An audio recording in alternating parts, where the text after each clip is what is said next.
জয়গুরু, আপনি দেখছেন অতি জনপ্রিয় ও আপনার প্রিয় channel Vishwaguru channel. Please remember that it is a spiritual channel. আপনারা তো জানেনই এরপরে আমি কি বলতে চলেছি। ইন্ট্রো করার খাতিরে এটা বলতেই হবে। সো প্লিজ সাবস্ক্রাইব করবেন।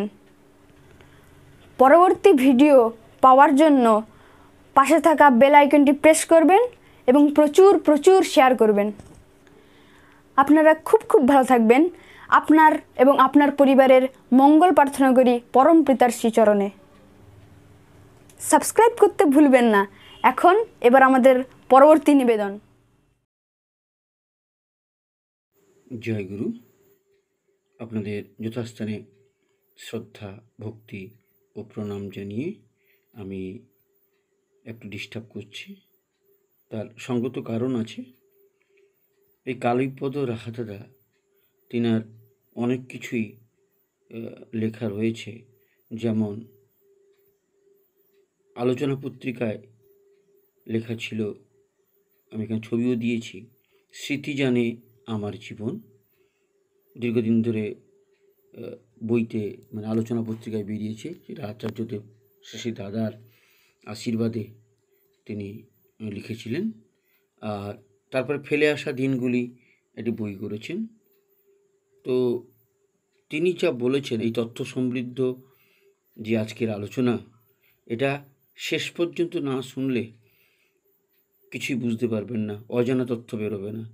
তিনার যে মেসেজ দিয়েছেন পুরোটা শেষ পর্যন্ত আপনারা দেখবেন, এই আশা রাখি।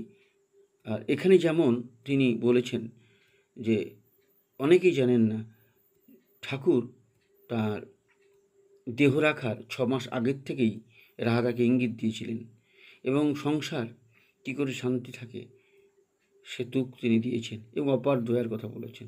তো কী যেন জানি না, রাহাদার বয়স 97+, বার্ধক্যজনিত কারণে নানা রকম অসুবিধায় তিনি পড়ছেন, যদিও এখন ভালো আছেন। তো হঠাৎ আজকে এই আলোচনা শেষে বলছেন যে আমি আপনাকে অনুমতি দিয়ে গেলাম, আমি তো বললাম তথ্যগুলো আপনার কাছে থাকলো, আপনি এইগুলো লিখবেন, কম্বাইন করে একটি বই করবেন। আচ্ছা, যদি দাদা আমাকে আশীর্বাদ করেছেন তো আপনি করবেন, আপনি যদি না পারেন আপনার ছেলেকে দিয়ে করাবেন। তো সে আমি কথা দিয়েছি, যাই হোক। কিন্তু কেন বললেন? তিনি কি আমাকে কোনো ইঙ্গিত দিলেন? পরমপিতা মঙ্গলময়, যা মঙ্গল তাই করবেন, তার সুস্থ সুদীর্ঘ জীবন প্রার্থনা করি। আমি জাস্ট আপনাদের কাছে এইটুকুই অনুরোধ করব, রাহাদার যতগুলো আলোচনা আছে সবগুলো পুরোটা শেষ করবেন, এইটুকু অনুরোধ। আর আপনাদের আশীর্বাদ আমার কাছে মহাসম্পদ। আমরা নতুন, টেকনিক্যাল অনেক ত্রুটি আছে, শুধু আপনাদের আশীর্বাদ তো পেয়েছি, তবুও যদি আশীর্বাদ না পাই তাহলে হয়তো হারিয়ে যাব হয়তো। কিন্তু তবুও আপনাদের আশীর্বাদ রয়েছে, মাথার উপর তো রয়েছেন পরমপিতা। আবার আপনাদের সবার সার্বিক মঙ্গল প্রার্থনা করি। ভালো থাকবেন, খুব ভালো থাকবেন। জয় গুরু। দাদা, দাদা, আপনাকে আমি প্রথমে শ্রদ্ধা, প্রণাম ও আনন্দিত জয়গুরু জানাই। আপনি এখন বসে আছেন আমাদের বিশ্বগুরু ইউটিউব চ্যানেলের ক্যামেরার সামনে। এখন নাই করে আপনার 97 ইয়ার্স ওল্ড। আপনি এখন জানি স্মৃতিপটে অনেক কিছু বিস্তৃতি ঘটে গেছে। ঠাকুর থাকাকালীন আপনি তো ঠাকুরের সঙ্গ করেছেন, তো সেই সময়কার কিছু ঘটনা যা আপনার মনে আসে যদি একটু শোনান আমাদের। জয় গুরু। জয় গুরু।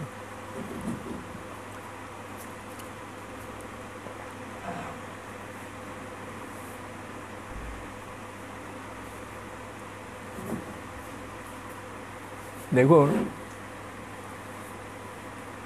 মাঝে মাঝে মনে আসে, আসলে উবে যায়, আবার মনে আসছে তো হয়তো অনেকের নামটা ঠিক ভুলে যাচ্ছি, নামটা মনে হয় তাকে ছবির উঠে ভিড়ে আসছে, অথচ নামটা স্মরণ আনতে পারছে না। খুব কষ্ট হয় এগুলো, এটা বয়সের সঙ্গে সঙ্গে দেওয়া হয় এগুলো। যাই হোক, আমি এই ঠাকুর থাকাকালীন পূজ্যপদ, আমরা শ্রদ্ধা বলতাম, মা ঠাকুরের দ্বিতীয় পুত্র, মধ্যম পুত্র বিবেকরঞ্জন চক্রবর্তী, বিবেকরঞ্জন চক্রবর্তী, তিনি ঠাকুরের প্রচারের উদ্দেশ্যে মাঝে মাঝে ঠাকুরের নির্দেশেই তিনি পূজা বাইরে যেতেন। এই সময় তিনি বহুবার আমার কোয়ার্টারে এসছেন। এই বলে রাখি, আমাদের এখন ব্যানার্সিটিতে যে ভাড়া বাড়িতে, অর্থাৎ বঙ্কিমদাদের ইটভাটার অফিসে যে আমরা সৎসঙ্গ অধিবেশন করতো, কিছুদিন পরে ওদের ইটভাটা উঠে গেল, ওরাও চলে গেল, সুতরাং ওই বাড়িটাও ছেড়ে দিয়ে গেল। তখন আমি আমার কোয়ার্টারে ওই অধিবেশন যন্ত্রটা নিয়ে গেলাম। আমার কোয়ার্টারটা তখন আমি কোয়ার্টার পেয়ে গেছি রানা প্রতাপ রোডে টাউনশিপে। টাউনশিপটা তখন বড় হয়ে গেছে, লোকজন সেখানে যাতায়াত করে, সেইটাই গেছিল। এই জন্যে রানা প্রতাপ রোডে, 12 রানা প্রতাপ রোডে সেখানে সাপ্তাহিক অধিবেশন। আর তখন সৎসঙ্গে আমি একাই ঋত্বিক, একাই যা কিছু করতাম। তখন তত লোকজন নেই, কি আর কোনো দীক্ষিত কেউ করতো সামান্য কিছু। এই সময় পূজ্যপদ শ্রদ্ধা তিনি মাঝে মাঝে যাজন কাজে বেরোতেন তার দলবল নিয়ে। আমার কোয়ার্টারে অনেকবার এসে ছিলেন, থেকে ওখানে যাজন টাজন করতেন। একবার তিনি কোয়ার্টার থাকলে আমরা ওই শ্রদ্ধাকে নিয়ে বিভিন্ন জায়গায় সৎসঙ্গ করেছি। দুর্গাপুরের মধ্যে করেছি, বাঁকুড়াতে করেছি, তারপরে ওই কী বলে দুর্গাপুরের সারাউন্ডিংয়ে সব জায়গায় করতাম। 4, 5, 6 দিন থেকে আবার তিনি চলে যেতেন বিভিন্ন জায়গায়। আমার সঙ্গে তারা অনেকে আসতেন। একবার তখন আমাদের কী বলে এই দেশে বলুন একটা মানে নাস্তিকবাদ সম্প্রদায়ের লোক, যার ছেলেপেলে ইয়াং ছেলে, তাদের ওই রাজনীতি করতো, ওই ভগর মাইনা আমরা কী বলে মানুষের পূজা করতে এটা পছন্দ করি না, নানা রকমের ইয়ে দিয়ে তারা স্লোগান দিয়ে চলতো এবং এটা রাজনীতিও করতো তারা অন্য মতবাদের সেইতে। তাই সেসব ছেলেটেলেদের আমাদের অফিস বাড়ির কাজ করতো, কারখানায় কাজ করতো, তারা আমাদের সৎসঙ্গে দেখলে খুব করতো, মানে একটু ইনসাল্ট করতো। মাঝে মাঝে আমাদের সৎসঙ্গে ছেলেদের সঙ্গে তো ঝগড়া হতো। এই সময় শ্রদ্ধা আসতেন, তো আমাদের কয়েকটা ছেলে সৎসঙ্গে তারা ওদের আসতে বলেছে, যাবো দেখি ধর্ম কী একটু বুঝে কী আছে। এসেই শ্রদ্ধার সঙ্গে পরিচয় করে দিল। তো ওরা ওদের মতবাদ করতে আরম্ভ করে দিল। ওটা আমার দেখি ধর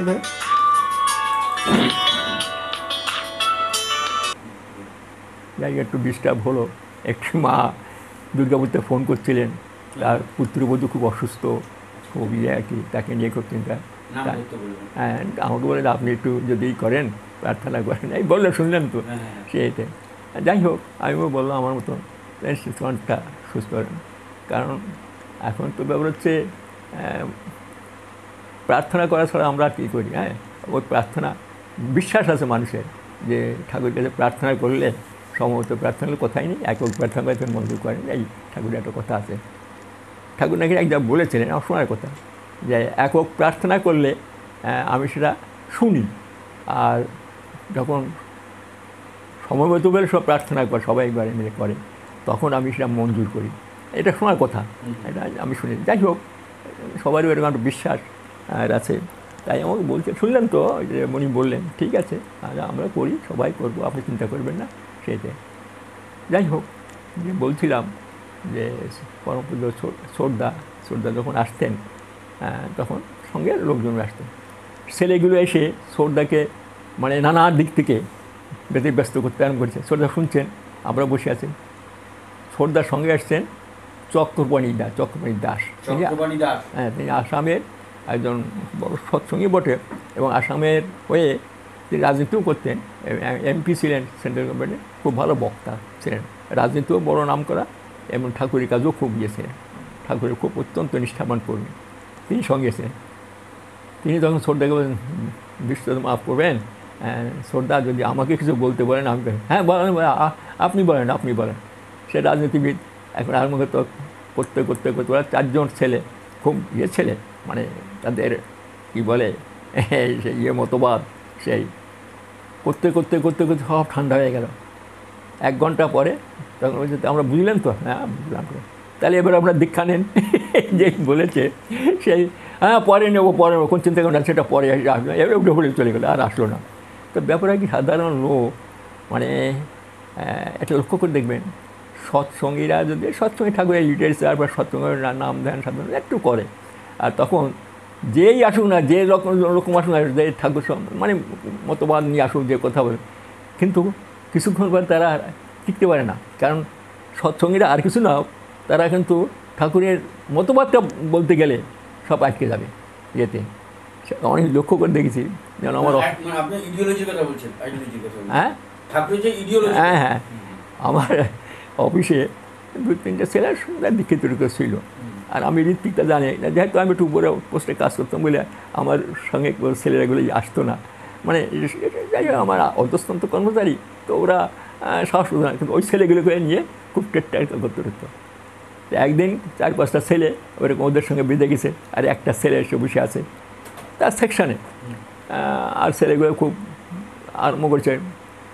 তখন আরেকটা ছেলে বলতে, শোন, সৎসঙ্গের সঙ্গে তর্ক করতে যাস না, ও পারবি না, হেরে যাবি কিন্তু। ও একটা 6 বছর ছেলেও যদি জানে, তার সঙ্গে কথা বলে দেখবি, পারবি না কিন্তু। বাইরের লোক জানে যে তর্ক করতে যায় না, কারণ সৎসঙ্গের ইডিওলজি তো মানে সব কিছুকে মিলে খেয়েছে সেটা। তাই শ্রদ্ধা চলে গেল, আর আসলো না। শ্রদ্ধাকে নিয়ে আমরা অনেক জায়গায় করেছি। শ্রদ্ধা তখন ঠাকুরের প্রচারের জন্য একটা যাত্রা দল করেছিলেন, ধৃতিশ্রী নাম, ধৃতিশ্রী একটা যাত্রা দল করেছিলেন। সেই যা বড় বড় আর্টিস্টদের নিয়ে সেই যাত্রা দল আসাম সব জায়গায় যেতে হতো সেতে, এবং ঠাকুরের নীতি নিয়ে সেরকম নানারকম পালা নিয়ে ঠাকুরের ইডিওলজি ঢুকোই দাও, সেই সময় তো বলতো, খুব চলতো সেই। বেশ কয়েক বছর চললো। কেন শুনলাম, শ্রদ্ধার কাছে শোনাচ্ছে যে ও যার কর্মকর্তা যাদের করেছিলেন তারা ঠিক মতো চালাতে পারলো না, ওটাকে ভেঙে চলে দিল এবং খুব টাকা পয়সা নষ্ট করলো। আর একটা পত্রিকাও তিনি করেছিলেন ঠাকুরের প্রচারের জন্য, পত্রিকা খুব ভালোই চলছিল, কিন্তু ভীতি দীপা না কি জানি নামটা, কলকাতায় চলতো খুব কারণ ঠাকুর এখন বলেছিলেন যে একটা পত্রিকা বের করে প্রথমে সেটা মাসিক, পরে সেটা সাপ্তাহিক, সেটা দৈনিক পত্রিকা করতে বলেছিলেন বহুদিন থেকে। পাবনা থাকাকালীন বলেছেন, এখানে এসে বলেছেন যে ঠাকুরের আদর্শ প্রচার করতে হলে দৈনিক পত্রিকা না থাকলে ওটা হয় না। তা শ্রদ্ধা সেই উদ্দেশ্য নিয়ে আরম্ভ করলেন, কলকাতা থেকে আরম্ভ করলেন। পত্রিকাটা খুব ভালোই চলছিল, খুব। তারপরে কিছুকাল পর ওটা বন্ধ হয়ে গেল। কেন হলো শুনলাম নাকি যারা কর্মকর্তা আছেন তাদেরই গাফলিতে শ্রদ্ধার পারলেন না। শ্রদ্ধার তো আর কর্মকর্তা না, শ্রদ্ধার নিতে শ্রদ্ধা খুব চেষ্টা করতেন ঠাকুরের বাণী টাণী প্রচার করতে চলতে হতেন। আমরাও অনেকদিন শ্রদ্ধার সময় করেছি। একবার শ্রদ্ধা আমাকে খুব অত্যন্ত স্নেহ করতেন, আমার স্নেহ করতেন। একবার আমার জন্মদিন হয় দুর্গাপুরে, আমরা আমার বাসায় কোয়ার্টারে সৎসঙ্গ দেয় লোকজন হাঁটারে। একবার আমার স্ত্রী শ্রদ্ধাকে বলছে ওনার জন্মদিনে আপনাকে আসতে হবে, যাবো। তা বলছে যে তা বাবা যদি দেয়, মানে ঠাকুর যদি বলেন তাহলে যাব। তুই ঠাকুর কাছে গিয়ে বলগা। আমার স্ত্রী ঠাকুর কাছে গিয়ে বলেছে যে এরকম এরকম, তো ও যাবে, ও যদি ইচ্ছে, ও যদি অসুবিধা নেওয়া যাবে, ভালোই তো। একটা শ্রদ্ধাকে বলেছে ঠিক আছে। এটা পুজো উৎসবের সময়, আমার জন্মদিন হচ্ছে কালী পুজো, বুঝলেন তো? কালী পুজো হচ্ছে আপনার জন্মদিন, কালী পুজো জন্মদিন। তা শ্রদ্ধা সেটা বলেছে আচ্ছা আচ্ছা ঠিক যা বৌমা যাবো, ঠিক আছে। আপনার যাবে, ওই দিন থাকবে, আর কয়েকদিন ঠাকুরের কাজ টাজও হবে এই জন্যে। কারণ মাঝে মাঝে জানতো থাকে না সেই। তা শ্রদ্ধার খেয়াল নেই, মনে হয় খানিকে কালী পুজোর দিন সকালবেলা শ্রদ্ধা গেছে ঠাকুরের প্রণাম করতে। এই তোর আর দুর্গাপুরে যাওয়ার কথা না? শ্রদ্ধা বলছেন এসে, মনে হয় হ্যাঁ তাই তো।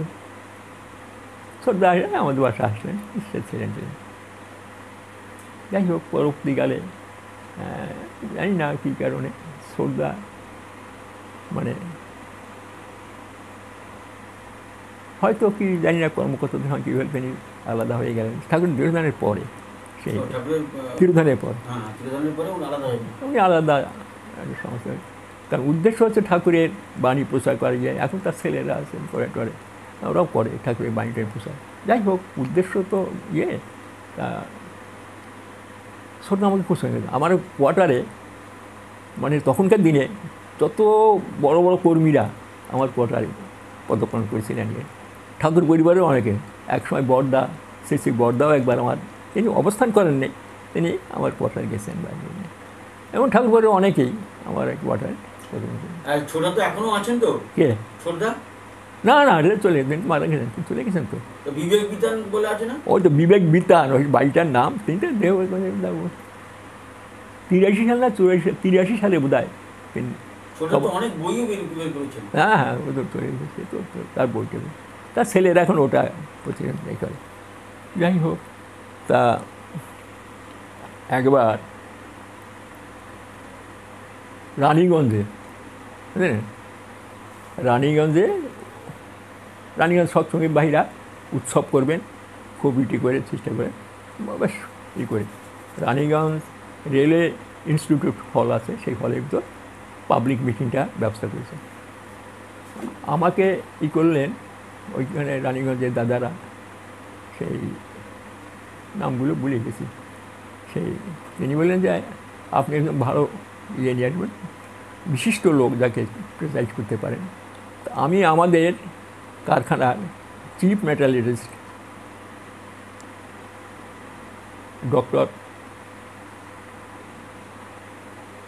বিসি চ্যাটার্জি, আর কি ডক্টর নামও ভুলে গেলাম, বিসি না কি জানি, চ্যাটার্জি, চিফ মেটালার্জিস্ট, এবং তার অত্যন্ত বহুগুলো ডিগ্রি আছে, বিলেতের ডিগ্রি, আমেরিকার খুব নাম করা লোক, খুব কোয়ালিফাইড লোক, মেটালার্জিস্ট চিফ। এবং ইন্ডিয়ার মধ্যে লিমিটেড কয়েকজন ছিল, উনি কোথায় আমেরিকানে কোথায় থাকতেন, যেহেতু আমার জিজ্ঞেস পেয়েছে। সেই সময় তো জওহরলাল নেহেরু দেশ ভাগ হওয়ার পরে, দেশ স্বাধীন হওয়ার পরে বিদেশে যে সমস্ত ভালো ভালো কোয়ালিফাইড লোকজন আছে তাদের দেশে আহ্বান করলেন। তিনিও চলে এলেন, এসে আমাদের ডিএসপিতে জয়েন করেন, দুর্গা বিস্কেট ব্র্যান্ডে উনি জয়েন করেন। তা আমি তাকে বললাম যাব, এবং কারণ আছে আবার ওনার একজন রিলেটিভ ছিলেন ওই আমাদের রানীগঞ্জে, কি মুখার্জি নামটা বলে গেল, তিনিও রাজনীতি করতেন, তিনি সৎসঙ্গী। তা ঠিক আছে যাব, সেই হিসাবে গেলেন, গিয়ে টিয়ে এখন রেলওয়ে ইনস্টিটিউটে উনি প্রিজাইড করছেন। আর সেই সময় বক্তা হচ্ছে জনার্দন মুখার্জি, খুব নাম করা বক্তা ছিল, আর রে হাউজারম্যান আমাদের বক্তায় বক্তৃতা হলো, খুব হলো টলো। হ্যাঁ, সব আমাদের সৎসঙ্গী, ও বাইরের উনি, ওনার সঙ্গে আর একজন গেছে, ওনার অ্যাসিস্ট্যান্ট, আমি নিয়ে গেছি, নিয়ে এসছি। কী হয়েছে, উনি বক্তৃতা হয়ে যাওয়ার পরে যত গেস্ট যারা আসছে তার জন্য একটা টি পার্টি দিয়েছে বাইরে আর কি। সেই টি পার্টিতে বসে বসে আমাদের হাউজারম্যান ওই একে যাজন করছে আস্তে চা খেতে খেতে, চ্যাটার্জি, ডক্টর চ্যাটার্জিকে। ওটা ডক্টর চ্যাটার্জি কিছুক্ষণ পরে বলে উঠল, শুনুন শুনুন, হ্যাঁ ইংলিশতে বলছে, আপনি তো আমেরিকার লোক, অল্প তো ভুলে যান আপনারা, ধর্মরম বোঝেন না, ইন্ডিয়ার ধর্মরম কিছু বোঝেন টোঝেন না, ওসব বুঝি আমাকে জ্বালাবে না। আর আপনাদের ঠাকুরকে তো বলছেন তো, ঠাকুরকে আমি দেখেছি, তার সঙ্গে আমি কোথাও বলেছি, ও সময় গেছে হয়তো ইয়েটি কথা বলেছি, ওসব আমরা মাইন্ড, তাছাড়া আমি বিজ্ঞানী মানুষ, আমার ওসব ভালো লাগে না, আপনি বন্ধ করেন। খুব অহংকারের সঙ্গে বলছেন, হ্যাঁ বলছেন ডক্টর চ্যাটার্জি, এই যে তখন ইয়ে চ্যাটার্জি, ও ইংরেজিতে বলছে আর হাউজারম্যান বাংলায় বলছে। হ্যাঁ বলছে কি, ও ইংরেজি ওকে যাতে বোঝে সেজন্য, সাহেব মানুষ তো ইংরেজিতে বলে গেল। আর ও বলছে, শুনুন, অনেক কথা বলে, এইটা একটা কথা মনে আছে, শুনুন ডক্টর চ্যাটার্জি, আপনি কিছুই জানেন না, হ্যাঁ, Indian philosophy, Indian religion, Indian মানে কিছুই আপনার আইডিয়া নেই, আপনি কিচ্ছুই বোঝেন না। আর ঠাকুর অনুকূলচন্দ্র সম্বন্ধে আপনি কি বললেন, আপনি দেখেছেন কাকে দেখেছেন জানেন? শিবচন্দ্র চক্রবর্তীর ছেলে অনুকূল চন্দ্র চক্রবর্তীকে দেখেছেন। আপনি দেখেন এই শ্রী শ্রী ঠাকুর অনুকূল চন্দ্রকে? আপনি কি দেখেছেন পুরুষোত্তম শ্রী শ্রী ঠাকুর অনুকূল চন্দ্র? আপনি কি দেখেছেন পরম পুরুষ? এই করতে হবে খুব করে এখন লাল টাল হয়ে সাহেব লাল হয়ে গেছে, ও থ মেরে গেছে। হ্যাঁ, আপনি কী দেখেছেন? কাকে দেখেছেন? প্রথমে বললো আপনি দেখেছেন শিবচন্দ্র চক্রবর্তীর ছেলে অনুকূল চন্দ্র চক্রবর্তীকে দেখেছেন। একেবারে সেই আমি দেখছি আমার গেলে আমি নিয়ে গেছি, আর ও তো থ মেরে বসে গেছে, কথা বলে না, চা খাওয়া বন্ধ হয়ে গেছে। আমি আস্তে আস্তে পিছনে গিয়ে শাহজালমানকে মাথায় হাত দিয়ে মানে চুপ করবো, তোমাদের গেস্ট। ও মানে একেবারে হয়ে গেছে, বাস্ট হয়ে গেছে। হ্যাঁ, সরি ডক্টর চ্যাটার্জি, ও বলছে আমার ভুল হয়ে গেছে, আপনার সঙ্গে কথা। না এবার কারেক্ট এবার বলছে চাটা খাওয়াটা না এখন হয়ে গেছে রাত্রে প্রায় তখন 11টা বাজে। এটা বোধ হয় নভেম্বরের শেষে কি ডিসেম্বরের মাঝামাঝি, ডিসেম্বর প্রথম দিক হবে। তখন খুব শীত পড়েছিল, বুঝলেন। তা এখন ওকে চলে আসতে হবে রাত্রে। তখন প্রায় 11:30টায় আমরা ওখান থেকে বেরোছি, রানীগঞ্জ থেকে আসলাম। এসে আমাদের এ জোনে টাউনশিপে নর্থ এভিনিউর দিকে ওর কোয়ার্টার, ওদের কোয়ার্টারের সামনে বিরাট একটা মাঠ, উত্তর দিক থেকে হাওয়া আসে, শীতে কলকনে শীত ওদিকে। হ্যাঁ, সেই শীতের ভিতর। তা আমি ওকে নামাই দিয়ে আমার ঘরে আমি রেখে গাড়িটা পাঠাই দেবো রানীগঞ্জ। ড্রাইভার তো আসছে, সমস্ত রাস্তা ধুম মেরে বসে আছে, কোনো কথা বলিনি। আমাদের বাবা কী জানি কিছু বলে আস্তে আস্তে ওর কোয়ার্টারের সামনে এসে আমি দরজা খুলে নেমে বলে স্যার নামেন, এই তো আপনার কোয়ার্টারে। হ্যাঁ, ও কোয়ার্টারে, আচ্ছা, কিছু বলি নেই, নেমেছে। আচ্ছা, কোটটা গায়ে টাই দিয়ে নেমে গেটের সামনে, গেটটা খুলে ওপারে গেছে। আমি গেলে কারণ ভদ্রতা হিসেবে তার ঘরে বসে দিয়ে আমি যাবো, কারণ গেটের সামনে। তো ওই ফেন্সিংয়ের ওপারে, আমি এই পারে। আচ্ছা মিস্টার রাহা, একটা কথা বলবো। বলুন স্যার। আপনি এই কোম্পানির ভাষা কি, এই কোম্পানির মেম্বার কতদিন হয়েছেন? এই ভাষা আমি তো করতে পারি না, ইনসাল্টিং করুক আর যাই হোক। আমি বললাম যে দেখুন, এই সঙ্গের বলেন, এটা সঙ্গ, হ্যাঁ, কোম্পানি নয়, সঙ্গের। ওই হলো সঙ্গ হওয়া, ওই হলো সঙ্গ। আমি এই সঙ্গের মেম্বার না, আমি এখানে দীক্ষিত হয়েছি। সে অনেক দিন আগের কথা, অনেক বছর হলো। আচ্ছা, একটা কথা বলি, আপনি কী পেয়েছেন বলুন তো, এটা কী পেয়েছেন এখানে? আমি বললাম দেখুন স্যার, এটা কথা বলতে গেলে তো অনেক সময় লাগবে, সময় সুযোগ পেলে আমি আপনাকে বলবো। আমি বলে চলে যাক বাবা।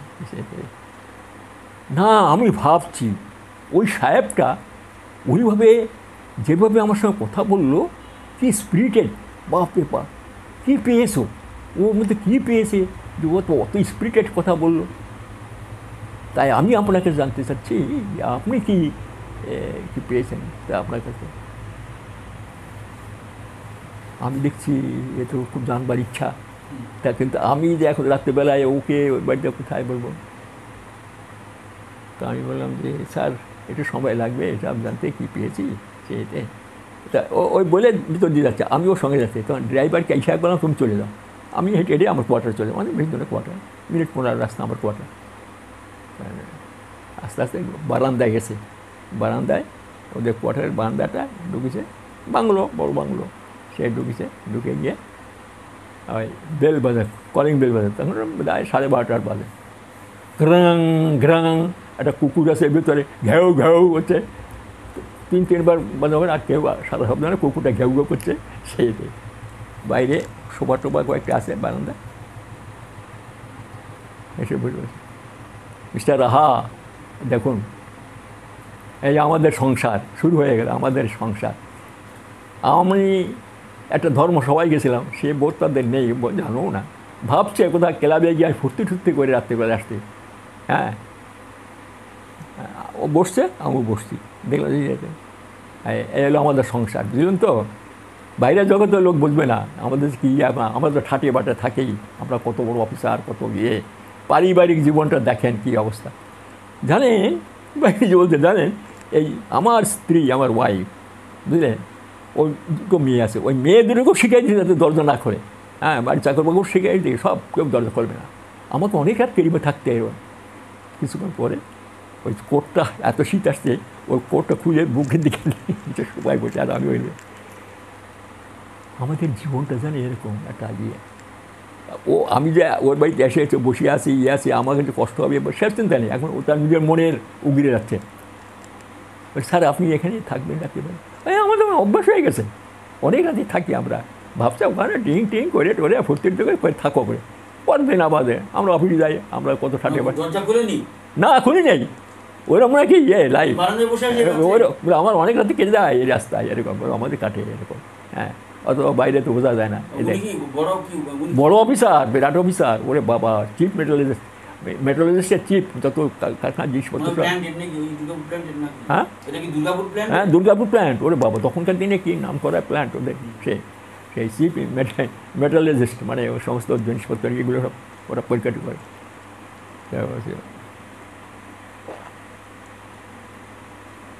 আমি বলছি কি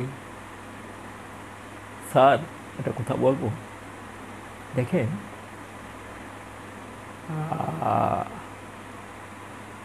আপনি যদি আমার ঘরে যান, দেখেন আমার ঘরে আমার স্ত্রী এখনও না খেয়ে বসে আছে, আমি যাব, সে খাবে। ইউ আর লাকি ম্যান বলেও জড়াই দিচ্ছে, আপনি ভাগ্যবান লোক, জানেন। থাক, আমার স্ত্রী আমার খুব অনুগত, যেহেতু আমি ঠাকুর নিয়ে চলি, সে তার বিশ্বাস আছে, ঠাকুরকে নিয়ে থাকি, ঠাকুর নিয়ে চলি, এবং সে যত রাত হোক সে আসবে, সে খাবে। তা আপনি খুব লাকি, আপনি বললেন আপনি খুব লাকি। আপনি আমাকে কী জিজ্ঞাসা করেছিলেন যে ঠাকুর ধরে কী পেয়েছেন, প্রশ্নটা, এই প্রশ্নের উত্তর হচ্ছে এই ঠাকুর ধরে, আর কিছু না, এই যে সুখ শান্তি স্বস্তি যে সাংসারিক বা যেটা স্ত্রী, তাই তাই হ্যাঁ, এইবার আরম্ভ করলাম। বলে দেখলাম অনেক রাত হয়ে গেছে, আমাকেও বাড়িতে বসে আছে, ঠিক আছে, তা অনেক কথা আমরা ঠাকুর সময় তাহলে আমার জানা একটু দরকার না, বলে এত রাত্রে তাহলে হবে না, সময় আপনি সময় টাইম দেবেন, একশো আসবো, এসে ঠাকুর সম্বন্ধে মনে জানতে চান, হলে সেইটাই। আমি ওকে রেখে চলে যাবেন রাত্রে, আমার বউ যে দরকার দরজা খুললো ই করলো, আমি রাত্রিবেলায় রুটি খাই, ও খেয়ে টেয়ে শুয়ে পড়ো। পর দিন অফিস থেকে, ওর অফিসের পিয়নকে দিয়ে আমার পাঠাইছে যে আজকে রাত্রিবেলা যে সময় সুযোগ পায় তা আসবে। গেছে, গিয়ে টিয়ে ওর বাসায় গেছে, ওর বউকে পরিচয় করে দিছে। বউ মানে অনীহাভাবে দিছে, চাটা এনে দিল, খেলাম টেলাম, তারপর আস্তে আস্তে ঠাকুরের কথা চললাম। প্রথমত তর্ক করে, এটা না ওটা না, তাই দেখেন পারিবারিক জীবন যে ঠাকুর ধরে কী হয়, আর কিছু না হোক। দেখুন, আপনি যদি ঠিক থাকতেন, আপনার চরিত্র যদি ঠিক থাকতেন, ঠাকুর বলেন ব্যক্তি, দম্পতি, গৃহ, সমাজ, রাষ্ট্র, আগে ব্যক্তিটা যদি ঠিক থাকে তাহলে পরিবার ঠিক হয়, তাকে অনুসরণ করে সবাই করে, তাকে মানে গণে, কারণ তার বলার সঙ্গে করার সঙ্গে সামঞ্জস্য আছে। আর যদি বলার সামঞ্জস্য না থাকে, পরিবারে কেউ মানবে না। তা ব্যক্তি, ঠাকুর বলেন ব্যক্তি আগে জীবন, আর ব্যক্তি জীবনের দরকার হলে একজন আদর্শ থাকা চাই। আদর্শ গ্রহণ করলে আমার ব্যক্তি জীবন তো আমি জানি না, এলোমেলো জীবন কখন কী করে শৃঙ্খলা আসে জানে একমাত্র আমার যিনি গাইড, অর্থাৎ আমি যাকে গ্রহণ করব, তার নীতি বিধি মেনে যে চলি, অটোমেটিক্যালি আমার চরিত্র পরিবর্তন হতে বাধ্য। হ্যাঁ, সেই পরিবর্তন চরিত্র নিয়ে যদি আমি সংসার করি, তখন আমার পরিবার শেষ, তাদের পরিবারটাও ভালো আসা। ব্যক্তি, দম্পতি, আগে আমি হলে আমার স্ত্রী আমার অনুগত হবে, কারণ দেখে যে সে দেবতার মতো মনে করে, সে চলে ফেরে কোথার সঙ্গে কাজের সঙ্গে তার সে কোনোরকম ইয়ে নেই, তখন অটোমেটিক্যালি সবচেয়ে আমার আপন, আমার ভিতরে গুহ্য খবর সবচেয়ে বেশি জানে আমার স্ত্রী, আমার দুর্বলতা, আমার সততা, সব কিছু সেই কিন্তু অনুমান করে। কিন্তু তার সামনে যদি আমি চলি, আমি তো চলতে পারি না, আমাকে চালায়ন যিনি, সেই জন্য আদর্শ একজন গ্রহণ করতে হয়। তার জীবনের প্রথম হচ্ছে একজন আদর্শকে গ্রহণ করা, তিনি তাকে তার নীতিবিধি, তিনি যেভাবে বলেন নীতিবিধি, আর যেন আমরা করি যাজন, নিষ্ঠিপ্রীতি, সুস্থ সদাচার, এগুলো পালন করতে করতে মানুষের ব্যক্তি জীবনে পরিবর্তন আসে। সেই পরিবর্তন জীবন দেখে আমার স্ত্রীও আস্তে আস্তে অটোমেটিক্যালি তাকে শ্রদ্ধা ভক্তি আরম্ভ করে। ব্যক্তি, দম্পতি, তারপরে সমাজ আমার দেখে আমার ছেলেমেয়ের হয়তো আমার সমাজের লোকজন আশেপাশে তো আমাকে তখন কী করে সমাজ রাষ্ট্র মানে ব্যক্তি দম্পতির সমাজ রাষ্ট্র যখন রাষ্ট্র আসে তখন মানুষের একটা মানে পারফেকশান আসে। দেখেন আমরা ব্যক্তি জীবন তো আপনার নিয়েছিল না, কোনো কাউকে ই করে নেই, কে আপনাকে চালাবে? আপনি চালাইছে আপনার প্রবৃত্তি, আপনাকে চালাইছে আপনার কাম, ক্রোধ, লোভ, মমত, মাৎসর্য, এইগুলোই আমরা চালনা করেছে। আপনি তো চলতে পারেন না। ফলে হয়েছে কি আমরা স্ত্রীটাকে শ্রদ্ধা করি, আবার স্ত্রীর গর্ভে যারা আসছে অশ্রদ্ধাভাবে যে মেয়েটি এগোচ্ছে সেও আপনার করে নেয়, বাকি জীবনটা আপনার কেমন হয়ে গেল। দেখুন তো সেদিন রাত্রে অত রাত পর্যন্ত আপনি বসে থাকলেন, কিন্তু কেউ এসে আপনার সাহায্য করলো না, কেউ এসে ভুলও গেল না, কেউ আপনাকে মানে হ্যাঁ ঠিক আছে। চাই জীবনে আগ্রহভাগী একজন ইষ্ট বা আদর্শ তাকে গ্রহণ করতে হয়। সব তো বুঝলাম মিস্টার রাহা, বয়স হয়ে গেছে, আর এই বয়সে আর যা আছে তাতেই করেন। আমার স্ত্রী নেবে না, আর আমার স্ত্রী ঘোর বিরোধী, হোক না সে বিরোধী থাক, আপনি আপনার মতো করে যান, বাকি জীবনটা তো করে যান। যেমন তো এই জীবনে যদি করা থাকে না অত পরের জীবনে গিয়ে কিছু আপনি পাবেন। মানে অনেক বুঝলাম পেলাম, ঠিক আছে দেখি। আমার স্ত্রী শুনলে তো রেগে যান, দেখলেন না চাটা দিলে, আমি যেহেতু আপনার সঙ্গে কথা বলছি সেটা তার পছন্দ। দেখুন আপনি যদি ঠিক হন, সে দেখবেন তাই দেখে দেখে দেখে দেখে আমি অনেক বললাম অনেক দেখেছি হয় তারা। যাই হোক যদিও না আসে, আপনি কেন মরার পরে তো কেউ কারো না, আপনি তো আপনার মতো যাবেন, সে তার মতো জীবনটা নষ্ট করেন কেন। ঠিক আছে ঠিক আছে দেখি চিন্তা করে দেখি, তাই না? তারপর আর একদিন গেলাম হলো না, পরম পিতার ইচ্ছে না থেকে গেলাম। তারপরে সে কী জানি একটা থাকতে একটু না, তার সাথে রিটায়ার করে গেছে, রিটায়ার করে ওখানে চলে গেছে। পরবর্তীকাল শুনে সে মারাও গেছে। যাই হোক জীবনে তার আর ঘটে না, এ সবার ভাগ্যে ঘটে না। জন্মান্তরে সুখ পেতে থাকলে ও মানে ইয়েকে পরম পুরুষোত্তমকে পাওয়া তো সোজা জিনিস না, তাই না? জন্মান্তরে সুখী থাকা যায়, সব জেনে শুনেও সে করবে না। তা আমার এটা দেখেছি এই সেই জীবনে, এটা সেইটি অনেক কাহিনী মনে পড়ে সেই ইয়েতে।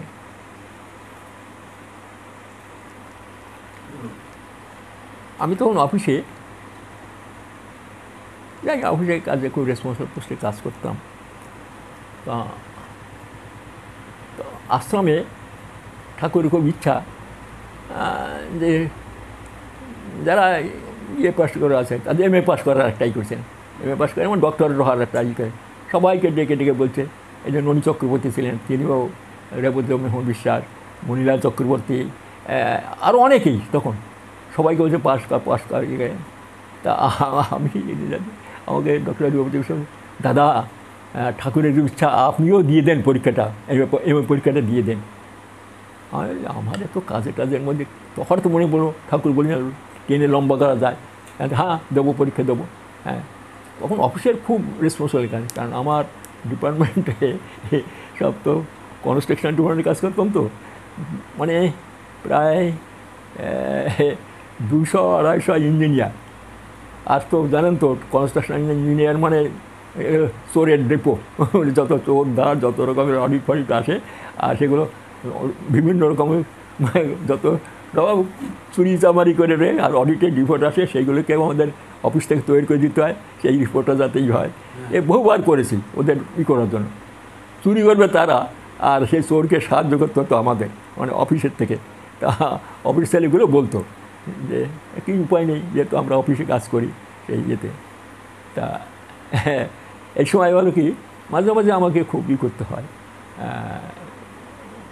অনেকবার এরকম রিপোর্ট আসে, অডিট বছর একবার হয় দিল্লিতে, সেই রিপোর্ট সেগুলো তৈরি করে দেওয়া, এগুলো তখন খুবই ঠিক হয়। তা আমি পরীক্ষাটাকে দেবো, ঠিক আছে কী করে দেবো ঠিক আছে। মণিলাল চক্রবর্তী ওই যে পল সায়েন্স পরীক্ষা দেবো ওটা, আর ওরা দিলে ইংরেজিতে। আমার ইচ্ছে ছিল আমি ইংরেজিতে পরীক্ষা দিই। তা দেখি ওর কাছে সব এটা রিপোর্ট আছে, বই টই আছে সব, আমি রেডি করে পরীক্ষা দেবো। তা ঠিক আছে রেডি হচ্ছি, পরীক্ষা দিতে যাবে। সেইতে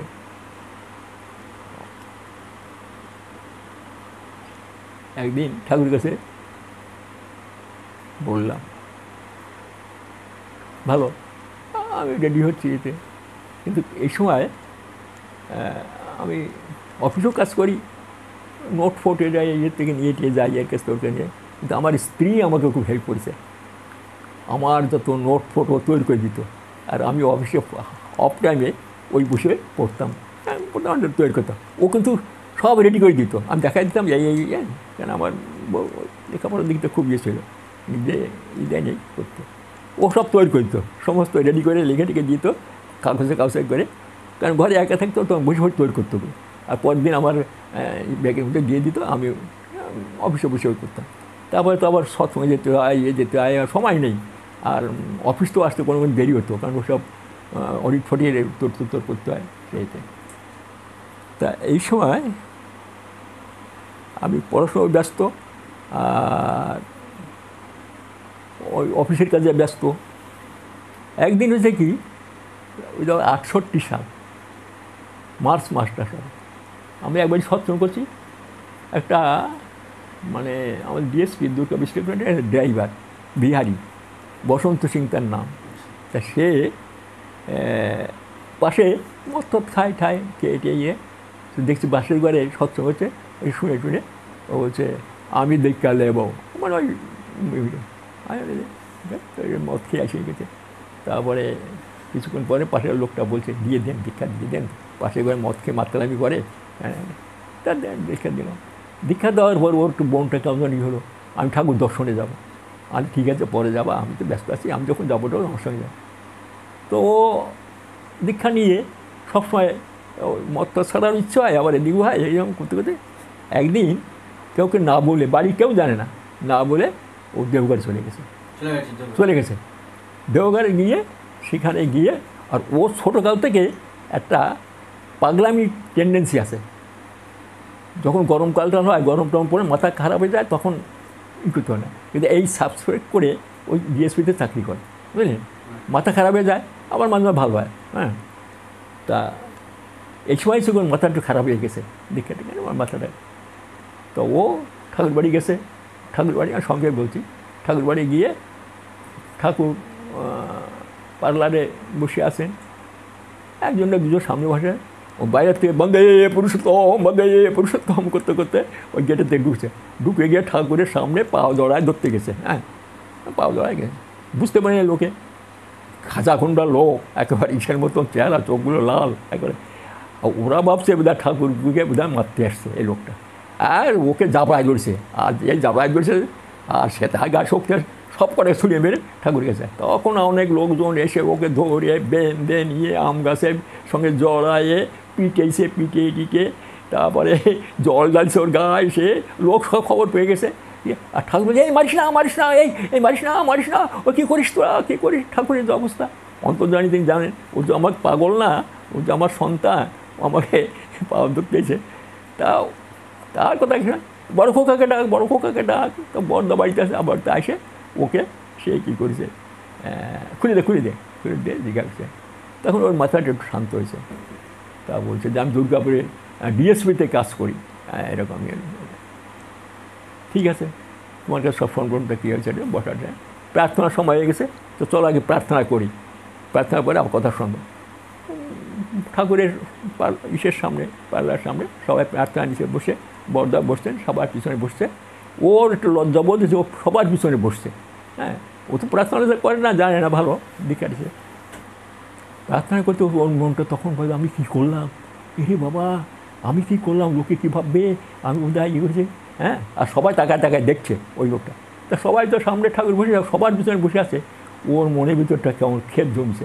ও করে সবাই যখন প্রার্থনা করছে, আস্তে গুড় করতে হতে পিছনে বেরিয়ে গিয়ে ওই পিছন দিকে যে মাঠ আছে কৃষ্ণদেবের বাড়ির সামনে গিয়ে মাঠে গিয়ে পড়েছে।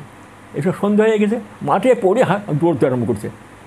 দৌড়তে চারদিকে মাঠ, ওই সে বালাম মোহাম্মদ আশ্রামটা ওর দিকে চলে গেছে, বুঝলেন, একবার সব ওই মাঠ দিয়ে অন্ধকার, চারদিকে অন্ধকার গেছে, কিছু দেখে না। ও কী করবে এখন, তো বসে কী করছে। তখন একটু শীতের অংশ আছে ওদিকে, ঘুরতে হাঁটতে দেখে দূরে একটা প্রদীপ জ্বলছে, টিম করে লাইট জ্বলছে। সেই লাইট খুঁজে গেছে, গিয়ে দেখে একটা খামার বাড়ি আছে, তার সামনে ওই ধান টান ইটি করে মাড়াই টাড়াই করে সেখানে এদিক ওদিক না তাকায় যে খড়কুটো পড়ে আছে মানে ধান টানি করেছে সে খড়ের মধ্যে শীত তো ও খড়ের মধ্যে শুয়ে খড় টড় মুড়ি দিয়ে শুয়ে আছে আর সমস্ত দিন টায়ার খাই টাই রেখেছে ভোর হয়ে গেছে ওই বাড়ির একটা বউ পাশে গোয়াল আছে গরুকে খেতে দিয়ে এলাম না গরু দেখতে এসে দেখি খড়কুটোর মধ্যে একটা লোক শুয়ে আছে চোর চোর করে চেঁচায় উঠেছে আর বাড়ির লোক বেরিয়ে আসে এই চোর ধর ও বলতে চায় ওর কথা কি শোন না আমার পিঠে চোর হিসেবে পিঠে তেমন করেছে এই পাশের লোক চলে আসে এর সাথে গ্রামে খবর চলে গেছে যে যা চোর ধরা পড়েছে আর এই গ্রাম ও গ্রাম আশেপাশে এসে সব পিটাচ্ছে আর ও রাধাস্বামী মানে এরকম করছে মনে মনে ওই নামটাই করছে ওর কথা কেউ শুনছে না যে আসে সে মারতে মারতে ওরে এই করে দিছে তখন সবার গ্রামের মোড়ল্লা এসে বলছে সন্ধ্যে হয়ে গেছে এ তো আদামারা হয়ে গেছে এই যে মরে টরে যায় তাহলে পুলিশ ধরবে দাও থানায় খবর দাও থানায় খবর দাও পুলিশকে হাঁটতে হবে পুলিশ এসছে ওরে কোমরে বাঁধতেছে এখন হাঁটতে পারে নাই করতে তা কী করছে টানা হাসড়া করতে করতে করতে ওই রোহিণী স্টেশনে নিয়ে গেছে রোহিণী স্টেশন থেকে ট্রেনে করে ওই যোশী গেছে যোশী থেকে দেওঘর জেলে ওকে ঢুকে দিচ্ছে কেউ জানে না কিছু খবর না এখন হয়েছে কি ও পড়ে আছে আর কারো খবর না এদিকে বাড়ির লোকে খোঁজে তো আবার বাড়ির লোকে বলছে ওই যে লোকটা দীক্ষা দিয়েছে ওই কুমন্ত্র ওর মাথা খারাপ হয়েছে চলো একদিন দেখি রাত্রিবেলায় প্রায় 10-12 জন বিহারিয়া ঠাঙ্গা ঠঙ্গা নিয়ে আমার ঘরে আসি ওর মাথা খারাপ করছো তোমাকে পিটিয়ে কী করবো নিয়ে যাবো থানায় তুমি কী করছো কী মন্ত্র দিচ্ছ কুমন্ত্র কী ব্যাপার ওরে বাবা রে তারে অনেক বুঝলাম তার মধ্যে দুজন ভালো লোক ছিল তারা বুঝলো যে সৎসঙ্গে ঠাকুরের দিকে চেনে ওর যে ছোটোকাল থেকে একটা মাথা এরম খারাপ আছে ওরাও কেউ বলিনি কোনোদিনে তাহলে কী করা যায় আমরা খোঁজাখুঁজি করলাম ওরা খোঁজাখুঁজি আমি পেপারে অ্যাডভাইস করলাম যে দিলাম ও দেখে সৎসঙ্গীরা সব খোঁজাখুঁজি করতে গেল এই প্রায় 2 সপ্তাহ হয়ে গেছে আর ঠাকুর কাছে তখন খুব ডাকাডাকি গেছে কেউ কোনো খবর রাখে না তারপরে ও একদিন দেশের থেকে ওর ভাই এর নাম বসন্ত সিং তার নাম হলো মনু সিং দেশের থেকে এসছে ওই গয়া ওদের বাড়ি গয়া জেলা সে আসছে সে বলে কি দাদা আমার দাদার কী হবে বলছে আপনারা বলেন কী করা যায় তা আমি বললাম যে এরকম তা বলছে যে দাদা একটা ফটো নিয়ে আসছে দেশের বাড়িতে তুমি একবার দেওঘরে যাও তো দেখি সেখানে কোনো খোঁজ করতো আমার সন্দেহ হচ্ছিলো কারণ ও বলতো ঠাকুর বাড়ি যাবো আর ঠাকুর বাড়ির থেকে এর মধ্যে ওর মা একবার ঠাকুর বাড়ি গিয়েছিলো সেখানে পাত্তা দেয়নি ওরে না হয় না এখানে কেউ নেই এখানে চলে যাও কেউ জানো না ও যাই আমি ওকে বললাম ও গেল গিয়ে ও স্টেশন থেকে নেমে ওই দেওঘর সঙ্গে নেমে ওই গড়িবাড়ির কাছে একটা চায়ের দোকানে চা করছে তখন একটা লোক বলছে আমার এরকম দাদা এরকম হয়েছে এরকম হয়েছে কীরকম তোমার দাদা মানে তখন ফটো দেখাচ্ছে জানি না এই জেলখানে একটা কয়েদি আছে তার কোনো ইয়ে নেই ওয়ারিশ নেই কোনো লোকজন নেই সে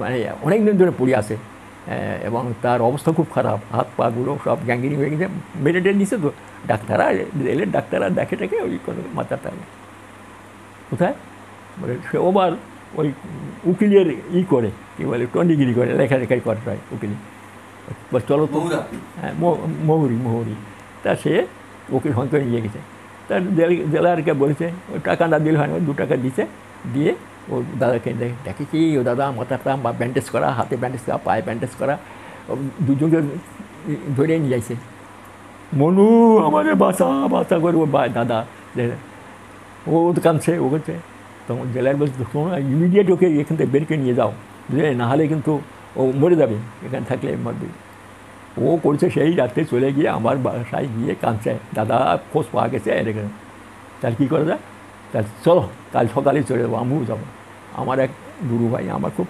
অবিডিয়েন্ট সে তাকে খবর দিলাম তুমি যাবি তাই না ঠিক আছে পরের দিন সকালবেলা আমি অফিসে আর গেলাম না ওকে নিয়ে একেবারে চলে গেলাম ইয়েতে দেওঘরে ঠাকুর ওই যেদিনে ওর ওই অবস্থা হয়েছে সেদিন তো ঠাকুর অসুস্থ কারোর সঙ্গে দেখা করেন না ঠাকুর খান তার অসুস্থ পড়েছেন আর যেদিন আমরা গেছি সেই দিনে ওরা বলছে আজকে দুপুরে কিছু খাওয়া দাওয়া করে এই বিকেল ভাই একটু বসলেন এখন, হ্যাঁ, যাওয়ার সঙ্গে সঙ্গে আমার দিকে আর প্রণাম করে আমার দিকে, আমি বুঝতে পারিনি, পর শুনলাম আমার দিকে আর মনুর দিকে তাকাচ্ছে, ফ্যাল করে তাকাচ্ছে কী দেখেন অন্তর্যামী ঠাকুর তখন থেকে অসুস্থ, প্রায় 21-22 দিন হয়ে গেছে, আর সেই দিনে ঠাকুর নাকি একটু সুস্থ হয়ে পড়ছে।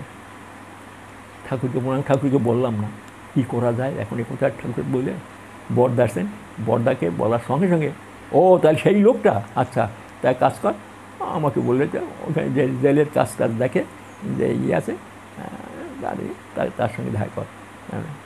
তারপরে গেলাম, তার সেগুলো চিন্তা করবেন না, আমি ব্যবস্থা করছি, কাল সকালবেলা এসে আপনি গেটের সামনে থাকবেন, আমার উপযুক্ত উকিল টুকিল সব দিয়ে দেবো, সে ব্যবস্থা করবেন। তার কথা মতোই করলাম, সকালবেলা এসে দাঁড়ালাম, তিনি আমাকে সব ব্যবস্থা করলে আমরা চলে যান, কোর্টে চলে যান, আমার উকিল টুকিল যাচ্ছে, আমিও যাচ্ছি, চলে গেলাম। সেই বেল হওয়ার জন্য বাপ রে বাপ 2-2:30টার সময়, এর আগ পর্যন্ত কত কাগজপত্র করতে হতো, ওরে বাবা আমার জীবনে অভিজ্ঞতা ওই যে এই কোর্টের ক্ষেত্রে কেস বাপ রে বাপ, সে এইখানে যায় সেখানে যেতে হয়, ওখানে যেতে হয়, ওখানে, আর সব জায়গায় পয়সা না দিলে হবে না, পয়সা ঝঙে দিতে হচ্ছে, দিয়ে এই ফাইল বের করে, ও ফাইল বের করে, তারপরে কেসটাকে সেদিন পুট আপ করতে হবে বেলের জন্য সেতে। আর এটা নন বেলেবেল মানে ডাকাত হিসেবে ও ধরেছে, ও ডাকাত, ও করতো, ধরা পড়ছে, মানে কটার হ্যান্ড মানে সব এদিকে ওরা তৈরি করে দিচ্ছে পুলিশের কেস। তারপরে যেখানে যা টাকা দিতে ওর দিচ্ছে, দিয়ে সব কেসটাকে পুট আপ করছে। 2টোর সময় জজ আসছে আর আমাকে বসায় রেখে সামনে, আমি তো আমি আসছি, আমার ওই ছেলেটা আমার সঙ্গে আছে, বসে আছি, উকিল এসে ও দেখলে, ওই উকিল দেখলে যেটা দেশটা হবে না, সে করে না সিনিয়র উকিল একজন নিয়েছে যে এটাকে মুভ করার জন্য, কারণ ও যদি না হয়, কারণ কেসটা খুব ডিফিকাল্টি কেস, হ্যাঁ, এর কোনো ইয়ে নেই, সাক্ষী টাকি নেই তো কোনো নেই। তারপরে তখন কোর্টের মানে গভর্নমেন্ট উকিল, না হবে না, এ হ্যান্ড টু হ্যান্ড ধরা পড়ছে, ডাকাত, ডাকাতের সন্ধান এরকম খুব বলছিল। তখন এই যে উকিল বলছে জজকে কিছু স্যার দেখুন, এই যে ডাকাত হবে, এই যে ভদ্রলোকরা এরা সারাতে এসছে, হয়ে আসছে, এ তো কোনো আত্মীয় না, স্বজন না, কিনা, আচ্ছা তাকায় দেখুন এরা কি এর ফেভারে আসতে পারে। তখন আমার উকিল বলছে উঠে দাঁড়ান, জাজ দেখুন তাকায়, আমার শুধু আগে তাকাল আমার দিকে, আমি তো ঠাকুরের নাম করছি সেটাই, আচ্ছা গ্রান্টেড বেল, আর কোনো কেন শুধু তাকায় দেখুন, এই একটা কথাই বললো যে এই লোকটা যদি ডাকাতে হবে, এই লোকটা যদি ইয়ে হবে, তাহলে একে ছাড়াবার জন্য এরা আসে, এর তো কোনো রিলেটিভ না, কিছু না, এর সঙ্গে লোক এর ছাড়তে আসতে সৎসঙ্গে নামটাও সে বলেছে। আর ওই উকিল তো এমন বলেছে না, সে খানিকক্ষণ সে বলে গেছে এই হতে পারে না, এই হতে পারে না। আর ওদের যে সাক্ষী যারা ওই জায়গায় সে বাড়ির লোক আসছে, তারা হয় বলছে না, ওরা বলাবলি করছে, না ছাড়া হবে না, একেবারে আমাদের বাড়িতে সব চুরি করে নিয়ে গেছে, ইয়ে নিয়ে বানায় বলছে আর কি। সেইটা তখন এই উকিল শুধু একটা কথা বলছে, স্যার এ যদি ডাকাতি হবে, চোরই হবে, তাহলে একে ছাড়বার জন্য সঙ্গের থেকে লোক এসছে, দেখেন তাকে এই যে বসে আছেন, এরা নিয়ে এসছেন, আমাকে উঠে দাঁড়ান, এই দুর্গাপুর থেকে এসছে, দুর্গাপুর চাকরি করে, দুর্গাপুর থেকে। আমি উঠে দাঁড়ালাম, আমি নাম করছি, শুধু আমাকে তাকালেন, কাইন্ডলি সিট ডাউন, আমাকে কাইন্ডলি সিট ডাউন বলে, না প্লিজ সিট ডাউন আমাকে বলে গ্রান্টেড হয়ে গেলাম। সেই কী বলে বেল আনতে হবে, আনার জন্য সেইটা সন্ধ্যা হয়ে গেছে, টাকা দিতে হবে, টাকা দিয়ে ওকে রিলিজ করে দিল। ঠাকুর বাড়িতে আসলাম, এসে তখন আমাদের হ্যাঁ বেল হলো, বেলে অন বেল দেওয়া হবে, কেস হবে সেটা। তারপরে তখন তো আমাদের হসপিটাল হয়নি, এখানে টিনের শেড ছিল, টিনের শেডে আনা হলো। তারপরে ওকে ড্রেসিং করার জন্য বাবা সব পচা গায়ে গন্ধ হয়ে গেছে, সব জায়গায় পচে গ্যাংরি।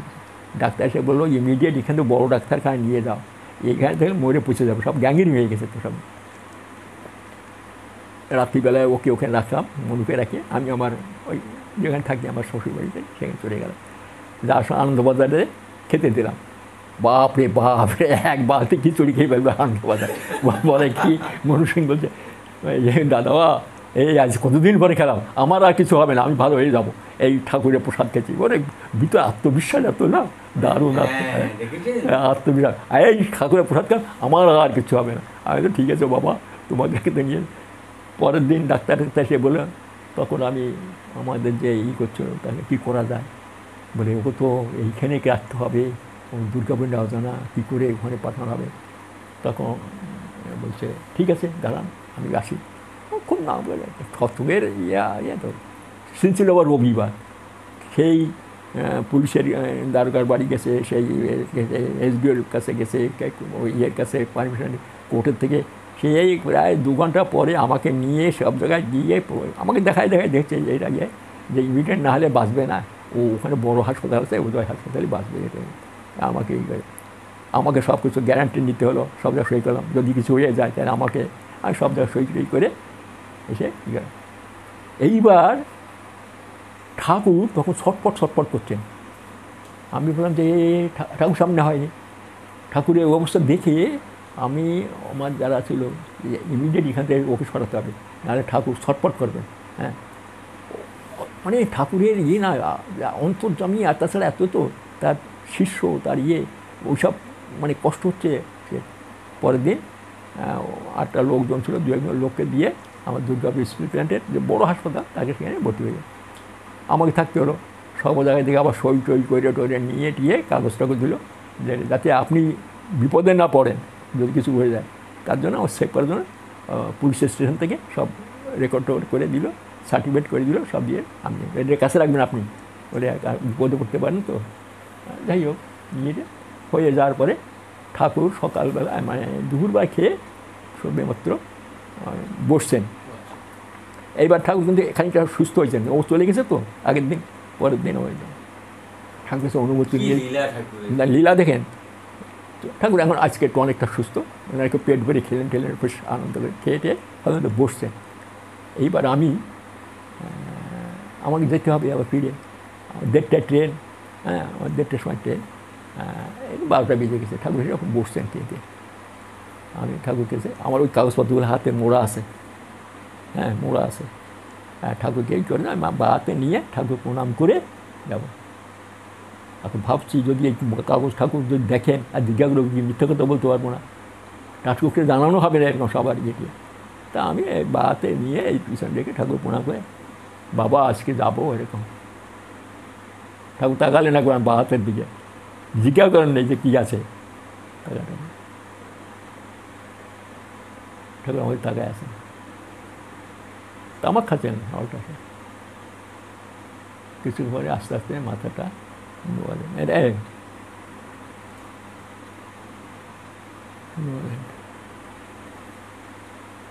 আমি তাকাই দেখি ঠাকুর 2 চোখ ছলছল করছে। আমি আস্তে আস্তে বেরোলাম, তাকায় আছি ঠাকুরের দিকে, ঠাকুরও আমাদের তাকায় আছে।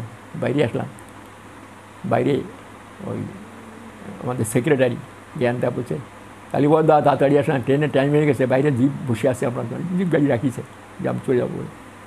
আশ্রম থেকে ব্যবসা আসতে ঠাকুরও তাকে আসেন।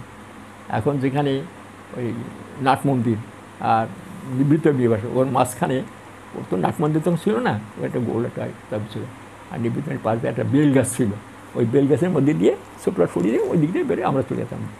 তো ওই দিকে যাচ্ছি আর ঠাকুর তাকে আসেন, মানে বেল গাছটা হলে এদিকে আমি ঠাকুর তো আমার খাচ্ছেন, আমার এক দৃষ্টি তাকায় আছেন, চলে আসেন। আমার 2 চোখ দিয়ে ছলছল করে জল পড়ছে, আর ঠাকুর 2টো চোখ যখন ছলছল করছে। মানে আমার জীবনে মানে সবচেয়ে মানে টাইম মানে জীবনে সত্যি ঠাকুর ধরার পরে ওই একটা দিন এখনও মনে পড়ে, যে হয়তো জানি না আমার কাজের জন্য হয়তো ঠাকুর কিছুটা তাকে সন্তুষ্ট করতে পারছিলাম আমার কাজের জন্য। আমি যখন এসব করি তখন আমাকে অনেকে বাধা দিচ্ছিল, এটা পুলিশকে যাবে না, যাবে না, ও যাবে না, যা মরে গিয়েছে এরকম অনেকেই দেন, কিন্তু আমি শুনিনি, কারণ আমারও ছিল না। আর ঠাকুর আমার এখনও মনে পড়ে ওই একটা দিন, জীবন সারা জীবন 25 বছর ঠাকুর সঙ্গে করেছে, ওই একটা দিন যেমন মনে হয় ঠাকুর যেন আমার ওই কাজে যেন পেশা আসলাম, চলে আসলাম। এসে দেখি যখন সন্ধ্যা হয়ে গেছে, আমাদের হসপিটালের সামনে বড় গ্যাঞ্জাম হচ্ছে, একদল বিরোধী লোক সৎসঙ্গী বড়দার বিরুদ্ধে করতে আর শুরু হয়েছিল। তখন বড়দার বিরুদ্ধে একটা বিরাট গ্যাং সৃষ্টি হয়েছিল, যাতে হঠাৎ ভাগ হয়ে গেল। তখন থেকে সেই দলের লোক, এই কেন ওরকে ওখানে মারলো, ওখানে বড়দায় লোককে মারছে, ইয়ে নারকম। বাইরে এসে দেখি গ্যাং করছে। তারপর আমার সঙ্গে যারা গেছে তারা বলছে না না, তাদের সঙ্গে কথাবার্তা হচ্ছে। হসপিটালের দরজা বন্ধ হয়ে গেছে আউটসাইডার লোককে। আমি ওদের কথা শুনে আর কোনো কথা না বলে আমি চলে গেছি ভিতরে গিয়ে সোজা ওখানে ঢুকে ডাক্তারের সঙ্গে দেখলাম। ডাক্তার বললেন দেখুন এটা একটা পুলিশ কেস, এরকম ব্যাপার, তো আপনার সঙ্গে তো কথা না, আমি হচ্ছে অরিজিনাল লোক, আমি সব কিছু করবো, আমাকে আর বলে এখন কিছু বলতে পারছে না, কালকে এক্সরে হবে, হয়ে গেলে ও খুব ক্রিটিক্যাল অবস্থা, কারণ ওর বোধহয় গ্যাংরিং হয়ে গেছে, বোধহয় কোথাও পুষে টুচে গিয়ে, অনেকদিন হয়েও গেছে। হ্যাঁ অনেকদিন হয়ে গেছে তো, পুষে টুচে গিয়েছে। তারপর আমি সকালবেলায় গেলাম, গিয়ে ডাক্তার বলছে দেখুন ওর একটা পা আর খালটা কেটে দিতে হবে, মানে গ্যাংরিং হয়ে গেছে, ফোন বসে। আর ঠাকুর এবার কী অবস্থা হবে, ওদের কী হয়, তার চাকরি বাকরি থাকবে না, ইয়ে থাকবে না, সারা জীবন একে বাঁচালাম, তারপরে এখন কী হবে ঠাকুর তোমার, আমি আমার স্ত্রী কী নাম দান করতে আরম্ভ করলাম। তারপরে আসবেন, কালকে আসবেন, আবার রোজ যাই, এবারে লোক লাগবে, ওকে কাটতে হবে, ব্লাড দিতে হবে, 2 জন লোক চাই, লোক ঠিক হলো সেতে। আর এদিকে আমার বিরুদ্ধে ওই একদল লোক, আমি বড়দা আমাকে এই করে দিছে, সে ডাক্তার, তারা খুব আরম্ভ করছে। হ্যাঁ আচ্ছা, এদিকে ওর বাড়ির, ওর চাকরি বাকরি নেই, ওর বাড়ির ছেলে পেলে আছে, বউ আছে, ওর মা আছে, বিহারি তো, তাদের খাওয়া দাওয়া জোগাড় করতে হবে। তো আমরা কিছু কিছু কালেকশান করে টোরে গম টম এটা ওটা ওর বাড়ি দিয়ে আসতে হয়, মানে এই সব কাজ করতে হচ্ছে। আর ওদিকে আমাদের বিরুদ্ধে এক দল আবার তারা আরম্ভ করেছে, সে তারা পরবর্তীকালে মিশনারি হয়ে গেল। যাই হোক, কী অবস্থা তখন আমার, ঠাকুরের রোজ যাই, বলে না এখনও হয়নি, পরে হবে, অপারেশানে নেই, ডেট ঠিক হলো অপারেশান। যেদিন অপারেশন সেদিন হসপিটালের স্টাফরা স্ট্রাইক করেছে, কী কারণে আজ আর হবে না। তা ঠিক আছে, 2 দিন পরে আবার গেলাম, মানে কালকে হবে অপারেশান। তাহলে ঠিক আছে, যে পরের দিন যখন গেলাম তখন বলছে আমাদের যে মেইন ডাক্তার, মানে যিনি ওই ছিল শল্য চিকিৎসক, যে আর কি অপারেশন করবে, যিনি চিফ ডাক্তার আর কি, সেই তো সার্জন, তিনি বম্বে চলে গেছেন, মা মারা গেছে, আর আমাদের শুধু বলে গেছে এইগুলো ড্রেসিং করতে, এখন আর হবে না, তিনি আসলে অপারেশন হবে। তা চলে গেছে ওই বম্বেতে, তার মা মারা যাওয়ার সার্জারি হবে, রোজ যাই, ডাক্তাররা আইটি করে, জুনিয়র ডাক্তাররা ওরা ড্রেসিং করে। তারপরে প্রায় 2 দশেক পরে আসবে, কবে আসবে, 2 দশেক পরে। আর এদিকে কী নাম টাম করিস ভগবান, ঠাকুরকে ডাকা, হ্যাঁ। তখন একদিন গিয়ে দেখি কি একটা জুনিয়র ডাক্তার, সে একসময় কাজলদার সঙ্গে পড়তো, সেই সময় আমার পরিচয় হয়। সে দেখে খুব সিম্প্যাথেটিক আমার পরে, ঠাকুরের নাম টাম শুনেছে, এরকম ঠাকুরের ছোটো ছেলে, আমরা সব পড়েছি, বলতো। সে তার কাছে এরকম জিজ্ঞাসা করতাম, সে ভিতরের কথা বলতে শোনেন কালকে গতকাল আমাদের চিফ সার্জন খান্না, কিসাম খান্না, তিনি এসছেন, একটা গোপন কথা বলি, কাউকে বলবেন না, মনে হয় ঠাকুরের দয়া বোধহয় হয়েছে, হয়তো খুব সম্ভব অপারেশন করতে হবে না বোধহয়, কারণ আমাদের ড্রেসিং করতে গিয়ে ওর যে ইয়েটা দেখতে অনেকটা ইমপ্রুভ করেছে, ডাক্তারও দেখেছে, দেখে কালকে ফাইনাল কথা বলবেন দেখে। আমি মনে ভাবছি ঠাকুর সমস্যা হাত ধরে খালি তারও নাম করছি।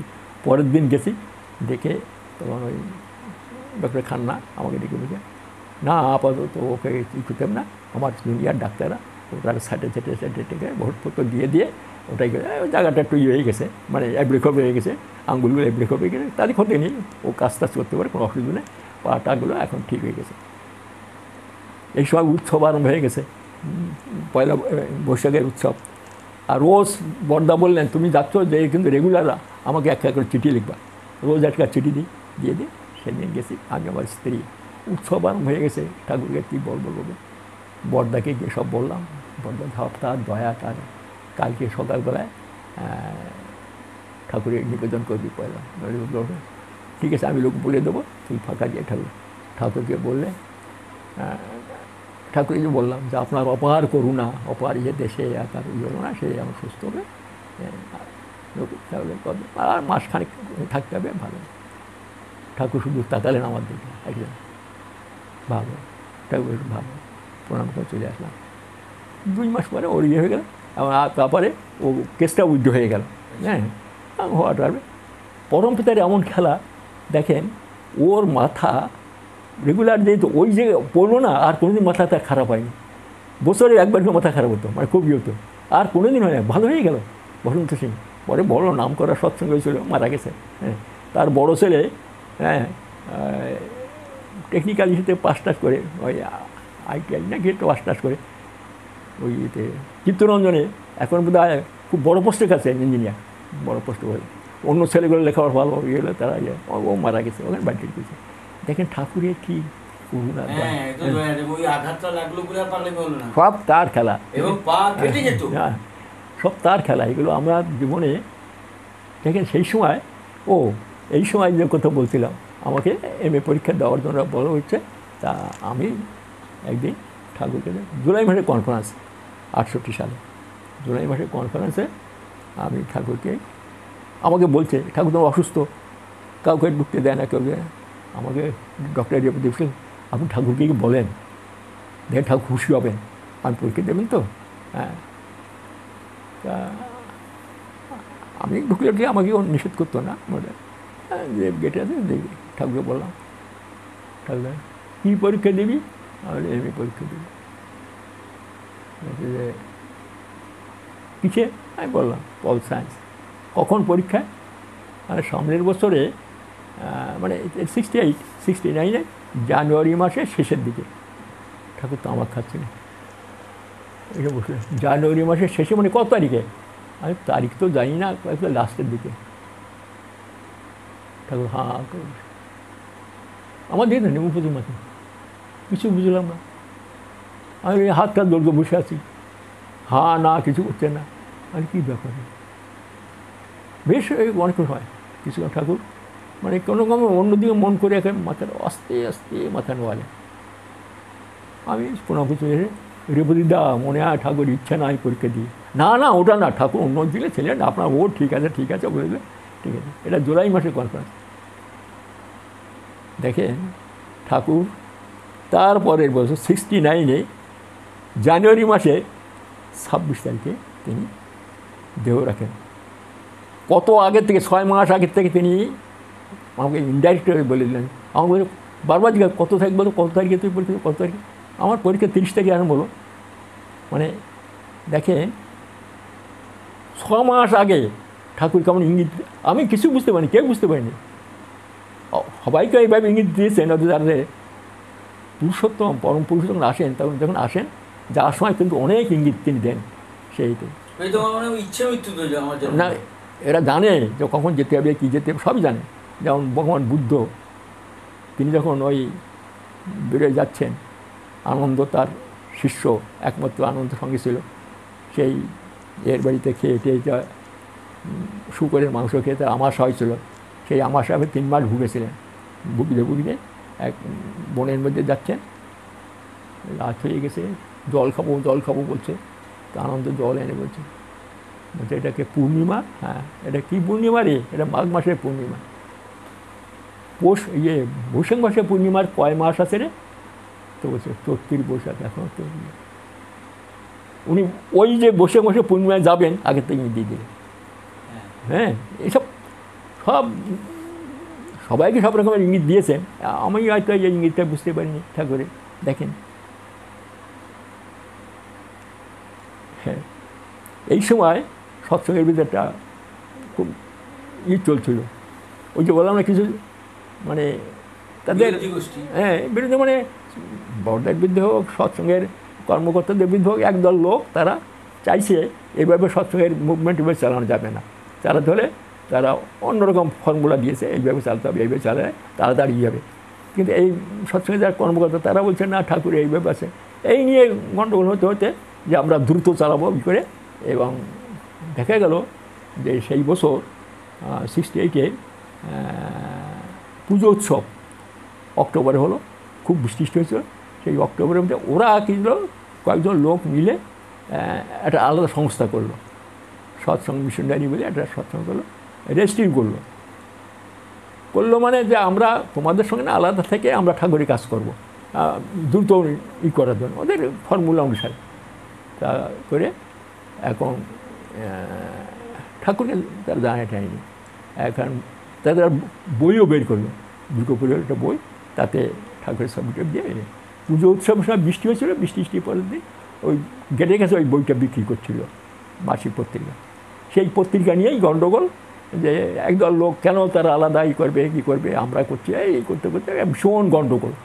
এমন গণ্ডগোল সৃষ্টি হলো যে ওই যে কর্মকর্তা যারা আইছিল ওই দলে, তারা চলে গেল ওখান থেকে, পালায় গেল। একদল এরা উগ্রপন্থী এখানেও আছে, তারাও মারপিট করবে, এরকম একটা কিছু তো হয়েছিল। গণ্ডগোল হলে তারা আর আসে না। ঠাকুর কিছু জানেন না, এই সময় ঠাকুর খুব ভীষণ হয়ে পড়লেন। খবর যখন শুনলেন যে এরকম ব্যাপার, ঠিক তারপর থেকে ঠাকুর খুব অসুস্থ হতে আরম্ভ করলেন। কার সঙ্গে দেখা করতেন না, কিছু না, সেই পুজোর থেকে আরম্ভ করলো। পুজো উৎসব গেলো, ইয়ে গেলো, তাদের ডাকা হলো, ডাকে আসে না, এই তারা আলাদা ওইখানে কলকাতায় একটা অফিস টফিস করে টরে অনেক লোকজন সেদিকে চলে গেল। একটা তখন বাইফার্কেশন হলো, একটা বিভেদ সৃষ্টি হয়ে দুটো সৃষ্টি হয়ে গেল। ঠাকুর আস্তে আস্তে এই সময় আমার পরীক্ষার কাছে এসে গেছে। আমরা একবার, কারণ ওই দলের কিছু লোক, মানে ভালো ভালো লোক আমার খুব পরিচিত, আমাকে স্নেহ করতেন, এবং এরা কয়েকজন চেষ্টা করেছিল যে আমাকে পাঠাই দিয়ে তার সঙ্গে। আমিও গেছিলাম, কিন্তু কোনো ফল হয়নি, কারণ তারা আলাদা আর আমিও খুব বেশি করিনি। তা আমি এই সময় পরীক্ষা দেবো, ঠাকুর অসুস্থ, শীতকালে কনফারেন্স, মানে আমাদের ডিসেম্বর শেষ জানুয়ারি প্রথম যে কনফারেন্স গেলাম, প্রচণ্ড শীত ছিল সেই দিনে। মানে আমি আমার স্ত্রী আমরা সকালবেলা প্রার্থনা করে বসে আছি, সেদিনে আর ঠাকুরের পর্দাটা খুলল না, রোদ উঠে গেছে, পর্দা হলো না। তা আবার কেউ রোদ উঠে গেছে, পর্দা সরাই দিল, ঠাকুর দেখুন ওই দিকে মুখ ফিরে গেছেন, এদিকে তাকাচ্ছেন কার দিকে, এত বিষণ্ণ, এত কার দিকে তাকে দিতে হতেন কী জানি। তিনি অনেক সব বাথরুমে বসে থাকতেন, কার সঙ্গে কথাটা বলতেন। ওই যে ঘটনার থেকে আস্তে আস্তে ঠাকুর অত্যন্ত ডিটোরেট করে শরীর, সেই হিসাবে এখন অবস্থা। সব লোক প্রার্থনা করে কনফারেন্স সব চলে গেল, আমি আমার স্ত্রী এখানে দাঁড়িয়ে আছি, দেখি কী হয়। কিছুক্ষণ পর লোক সব চলে গেলে বরদা আসছেন, বরদা এসে ঠাকুরকে জানিয়ে গায়ে হাতটা দিয়ে, সেই দিনে ঠাকুরের গায়ে দেখলাম একটা সোয়েটার, একটা ফুল, একটা সোয়েটার পরায় নিয়ে ঠাকুরে উঠলেন, ঠাকুরকে ধরলেন। আমরা এখন দাঁড়ায় আছি, ওই লাস্ট ঠাকুরের দর্শন, ঠাকুরকে নিয়ে উনি এক গাড়িতে নিয়ে ঠাকুরের ঘুরতে চলে গেলেন। তারপরে আর ঠাকুর, ওই আমার প্রথম দর্শন আর শেষ দর্শন, বুঝলেন। ওই ঠাকুর শুধু তাকালেন আমার দিকে, আমি আমার স্ত্রী তাকালেন, ওখানে আর লোক নেই, ঠাকুর পাল দেবে না, তার কাছে আমার দাঁড়িয়ে গেছে। ঠাকুর বেরিয়ে আসে, সামনে গাড়িতে দাঁড়ানো, সেই আমাদের হাত জোর করে আমি আর দাঁড়িয়ে আছি, ওই শেষ তাকানো, আর ওই তাকানো আমার জীবনে চলে গেলে। তারপরে তো সেই জানুয়ারি মাসের, এটা ডিসেম্বর, 1 জানুয়ারি, এটা 1 জানুয়ারি চলে গেল। এদিকে হয়েছে কি, পরীক্ষা দেবো, ছুটি চাইছি, ছুটি দিচ্ছে না। কী হলো যে একদিন CBI, central government agency CBI এসে, ও এসে আমাদের এতে কী করেছে, ওই অফিসে সিল করে দিয়ে গেছে, লোকজন যাবে না, এই করবে না। ওরা অডিটের এবং 140 জন ইঞ্জিনিয়ারের বিরুদ্ধে রিপোর্ট আসছে, অবশ্যই ইঞ্জিনিয়ারের বিরুদ্ধে। বাট বুঝলেন, টাকা নয় সয় করে, এখানকার টাকা ওখানে, এই তো ইঞ্জিনিয়ারের কাজ, ভদ্রবাসী মানে চোর বা ডাকাত তো ওই একদম শিক্ষিত টাকা। হ্যাঁ, যাই হোক, তা এখন আমাকে ওগুলো করতে হয়। এই তো পরীক্ষা চিফ ইঞ্জিনিয়ার বলে, না তোমার ছুটি পাবে না, এটা কেস ফেসলা না হলে দিল্লিতে কেস হবে, এখান থেকে আমাদের কথায় উত্তর দিতে হবে, প্রত্যেকটা অডিটের উত্তর দিতে হবে, তুমি ছাড়া হবে না। হ্যাঁ, আমি তাকে অনেক বুঝলাম যে আমি পরীক্ষা দিয়ে আমার অফিসে যারা অ্যাসিস্ট্যান্ট আছে ওরা করে দিতে পারবে, সেইতে সব রেডি হয়ে। না না, হবে না, হবে না, একদম। আমরা খুব ইয়ে করে, ঠিক আছে আমি যাবো, পরীক্ষা দেবো, তুমি যা করতে পারি করবো, আমি বলে দিলাম চিপকে। আমি সবসময় গেছি, একদিন দেখি চিফ নিজে আমার ঘরে চলে আসে, এসে আমার বউকে কী বলেছে জানি না, বলে কি, আমি সবসময় যাওয়ার পরে আমার বউ বলছে, আচ্ছা শোনো, পরীক্ষাটা তো ঠাকুরের কাছে বললো যে তুমি যদি এখানে না থাকো, কোনো রকম গড়মড় হয়ে যায়, তাহলে 3 জন ইঞ্জিনিয়ারের চাকরি চলে যাবে, তাদের বাল বাচ্চা না খেয়ে মরবে, তা তোমরা সে ভালো একটু বুঝাইছো ওকে, ও তো মেয়ে মানুষ, তাতে খুশি হয়ে আমাকেও বুঝাচ্ছে যে এটা করা দরকার। আমি বললাম চোর আর চোরকে করার জন্য আমাকে প্রত্যেকবার করতে হবে, আমি চোরকে সাহায্য করবো? আমি পারবো না, যাকে যাক চলে যায় যাক, আমি পারবো না, আমার পরীক্ষা আমি দেবই। আমাকে দেখতে আমার গো দেখে দেখে আমার স্ত্রী কিছু হবে, তখন বলছে আচ্ছা অন্য কোনো ব্যবসা করা যায় না, দেখো তো ওটাও করা যায় এটা। আমি বললাম যে ঠিক আছে, ঠিক আছে। তখন আমি করলাম কি যে ঠিক আছে, এটা আমি থাকবো, 1 মাস ধরে পরীক্ষা হবে, 8টা পেপার আছে, সপ্তাহে 2টো করে পেপার একদিনে। আর ঠিক আছে, ক্যাজুয়াল লিভ নিয়ে আমি পরীক্ষা দিয়ে আবার সেখানে চলে যাবো। আগের দিন সন্ধ্যেবেলা বাড়ি যেতাম অফিসে, পরে রাত্রে ভোরবেলা গিয়ে পরীক্ষা দিয়ে কলকাতা পরীক্ষা দিয়ে চলে আসতাম, আবার অফিস করে এইভাবে পরীক্ষা দিয়েছি। পরীক্ষা ভালো। এই সময় যখন পরীক্ষা দিতে যাব, যেদিন যাব সেই দিন তো সব রেডিয়েটি, বাড়ি গেছি, সকালবেলা দেখি কি পেপারে একটা ঠাকুর, শ্রী শ্রী ঠাকুর অনুকূল চন্দ্রের তিরোধান। হ্যাঁ, আবার আমার তো হয়ে গেছে, পরীক্ষা দেবো। সঙ্গে আমার এক বন্ধু ছিল, সেও পরীক্ষা দেবে, আমার তো হলো না। আমি সঙ্গে বলে যাচ্ছি চলে যাও, ওবার তুমি পরীক্ষা দিয়ে আমি যাচ্ছি। দেওঘরে গেলাম, গিয়ে দেখি সেই অবস্থা, বাপরে কী অবস্থা। সবখানে ঠাকুরের সমাধিতে গেলাম, অনেক লোক সেখানে, আমিও দাঁড়ায়, 2 চোখে জল পড়ছে। আস্তে আস্তে এলাম ঠাকুর বাড়িতে, ঠাকুরের যেখানে বসা থেকে সেখানে একটা ফটো খুব করে গেছে। আর তখন আমি ঠাকুরের কাছে কী করবো, তখন ভাবছি এখানে দাঁড়াই তো ঠাকুরের কাছে আমি অনুমতি নিয়েছিলাম, পরীক্ষা আমি দেবো। বেরিয়ে আসলাম, স্টেশনে আসলাম। পরদিন সকালবেলায় স্টেশনে নেমে গঙ্গার কাছে স্নান করলাম, স্নান করে অবশ্য করে পরীক্ষা দিতে চলে গেলাম। পরীক্ষা যে দিচ্ছি খালি চোখের থেকে জল পড়ছে। আর করছে ইনভিজিলেটার যে ছিল, গার্ড আর কি, ইনভিজিলেটার বলে, ইনভিজিলেটার মানে গার্ডে যে দিচ্ছে, সে বলছে কি আপনার কি কেউ মারা গেছে? বাবা মা দেখছে আমি কিছু বলিনি। আর আমি যে লিখছি তারপর তো চোখ দেখে জল পড়তে, কী দিছি কি জানি না। পরীক্ষা দিলাম, 8টা পেপার দিয়ে। যাই হোক, পরমপিতার অপার করুণা, যখন রেজাল্ট বেরোলো তখন তো বুঝতে পারিনি এই যে এরকম। যাই হোক, পরমপিতার দয়ায় মানে এরম রেজাল্ট আমার হবে আমি কিন্তু ভাবতেও পারিনি একেবারে। ওরে বাবা, মাত্র বোধহয় 13 নম্বর না 14 নম্বর আমি ফার্স্ট ক্লাস পাইছিলাম না, সেকেন্ড ক্লাস পাইছিলাম। যাই হয়ে গেল সেইতে, এদিকে তো চারিদিকেই থাকলো ঠাকুরও তিরোধান হয়ে গেল, সেই তো 2টো সৎসঙ্গ, একটা বার্থাকৃষ্ণ হয়ে গেল, একদল হলো, এই নিয়ে গণ্ডগোল চলছিল।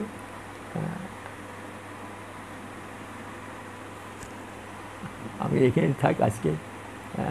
ঠিক আছে, আপনার তো শরীরও তো আপনি দয়া করে যে বলছেন এগুলো আমরা জানতে পারছি, সবাই বুঝতে পারছি, এবং আমরা অপেক্ষা করেছি যে আপনার সমস্ত কিছু ধীরে ধীরে এইভাবে আমাদের বলতে থাকুন। আমরা অনেক অজানা জিনিস, এই যে ঠাকুর 6 মাসের আগে তিনি ইঙ্গিত দিলেন আপনাকে যে তিনি চলে যাবেন, এটা তো আমরা কেউ জানতাম না। বা ওই পাগলটা, তার মাথা ঠিক হয়ে গেল, তার অপার করুণা, ঠাকুর অসুস্থ হয়ে গেলেন, তিনি সেখানে মার খাচ্ছেন, ঠাকুর অসুস্থ, পা কাটা যেত, তার দয়ায় ডাক্তারকে ডিলে করে পালিয়ে, মানে ডাক্তার এলো না, চলে গেল, আজ অমুক অসুবিধা, তার অমুক অসুবিধা, পা থেকে গেল। এই যে দয়াগুলো, এই যে আপনার ভেতর থেকে আমরা জানতে পারলাম, আজকে আপনার কাছ থেকে এই শুনতে পাচ্ছি বলে তো জানতে পারছি। এই ঘটনাগুলো তো কেউ জানে না, এই ঘটনাগুলো। এইভাবে আপনি দয়া করে যদি সময় দিয়ে প্রতিদিন আপনার সময় মতো করে দেবেন, আমরা সবই নেব। ঠিক আছে, আপনাকে পুনরায় প্রণাম জানাই এবং আনন্দিত জয়গুরু জানাই। ভালো থাকবেন। আর বিশ্বগুরু ইউটিউব চ্যানেলে যারা আছেন তাদের কাছে অনুরোধ, এই রাহাদা যতগুলো তিনি আমার এই আলাপচারিতার মধ্য দিয়ে যিনি বলছেন, এগুলো শেষ পর্যন্ত শুনবেন।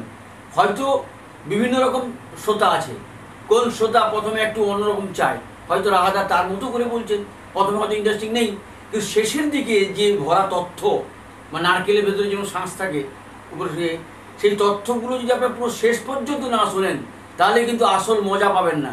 আপনাদের অনুরোধ, আপনারা যে যখনই শুনবেন শেষ পর্যন্তই শুনবেন, তাহলেই পাবেন আসল তথ্য। অনেক অজানা তথ্য, আমরা সমৃদ্ধ হব। আমরা ঠাকুরকে নিয়ে চলতে গেলে আমাদের জানতে হবে তার পুরনো ইতিহাস। আমরা সমৃদ্ধ না হলে তাকে নিয়ে চলবো, তিনি কে বা তিনি কি করেছেন, তার দয়া কত, সব জিনিস জানতে হবে। জয়গুরু। আজ এই পর্যন্ত, আবার পরের দিন।